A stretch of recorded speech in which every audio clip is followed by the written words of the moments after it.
كتير بتبقى محتاج موافقة عشان تشغل عيادتك الخاصة وتقدم الورق ده للعلاج الحر، أو موافقة علشان تقدم دراسات عليا في جامعة أو أجازة للسفر الخارج، أو عاوز تقدم على إعلان وظيفة مدرس مساعد مثلا بأي جامعة وبتلاقي كلمة موافقة جهة العمل. أروح لمين أجيب الموافقة ديت؟ من الوحدة ولا المستشفى ولا من الإدارة؟ طيب لو حضرتك عارف الجهة اللي هتطلب منها الموافقة إيه صيغتها ومين بيوقع عليها؟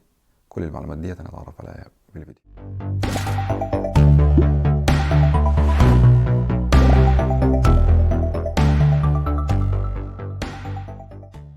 اهلا بكم، انا دكتور محمد يسري ودي قناه اداري اسنان. هتكلم على الموافقات اللي بتحصل عليها من رئيس قسم الاسنان في الاداره او المنطقه الطبيه اللي حضرتك تابع ليها، والمعروفه بموافقه جهه العمل.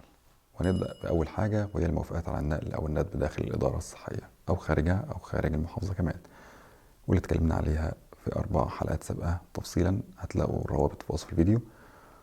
وطالما موافقه على النقل والندب بيبقى اكيد كمان ممكن تحصل على من قسم الاسنان بالاداره على موافقات على الغاء الندب، وخاصة لو الندب داخل إدارتك للمستشفى مثلا أو مركز طب أسرة.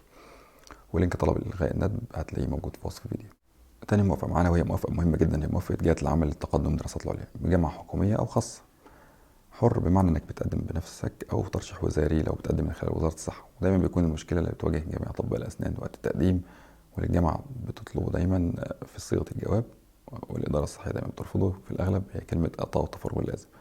في الاول والاخر ده روتين، بس فعلا رئيس القسم ومدير الاداره وحتى وزاره الصحه مش هيقدروا يعطوك التفرغ اللازم الا لو قدمت على اجازه طويله زي تحسين داخلي مثلا. فاحيانا كتير الجامعات بتتغاضى وتكتفي بكلمه لا مانع من تقدم الطبيب للدراسات العليا، واحيانا اخرى بعض الادارات الصحيه بتكون مرنه بتكتب او بتوافق على جمله مع اعطاء التفرغ اللازم، بحيث انه كلام روتيني وان اكيد ما فيش اجازه هيتم تنفيذها الا باجراءات محدده هنتعرف عليها في فيديو قادم ان شاء الله، هتكلم عن الاجازه تفصيلا.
الموافقة الثالثة معانا ودي موافقة مهمة جدا، هي موافقة جهة العمل لتشغيل عيادة أسنان خاصة. عيادتك خاصة وبتقدم أوراقها لترخيصها بإدارة العلاج الحر بالمديرية، هتكون ضمن أوراق الترخيص هي موافقة جهة العمل. هنتكلم بتفصيل قريب إن شاء الله عن ترخيص عيادة أسنان بالعلاج الحر. صيغة الموافقة هنشوفها دلوقتي.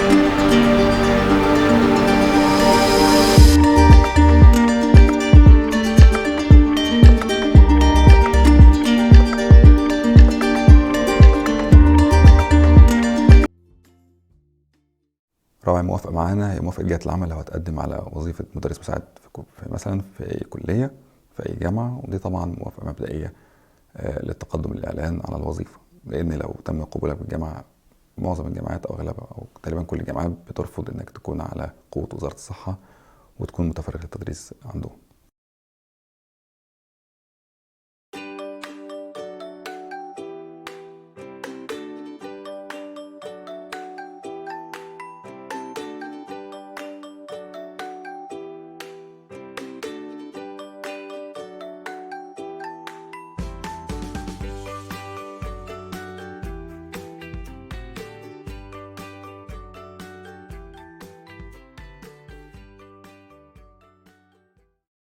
خامس موافقة معانا والأخيرة هي الموافقات على الأجازات الطويلة زي تحسين الدخل أو أجازة رعاية الطفل للطبيبات ومرافقة الزوج وغيرها من الأجازات اللي هتعرف عليها تفصيلا في فيديو قريب إن شاء الله. الفيديو اللي جاي إن شاء الله هنعرف الفرق بين النقل والانتداب بالتفصيل. شكرا للمتابعة. السلام عليكم.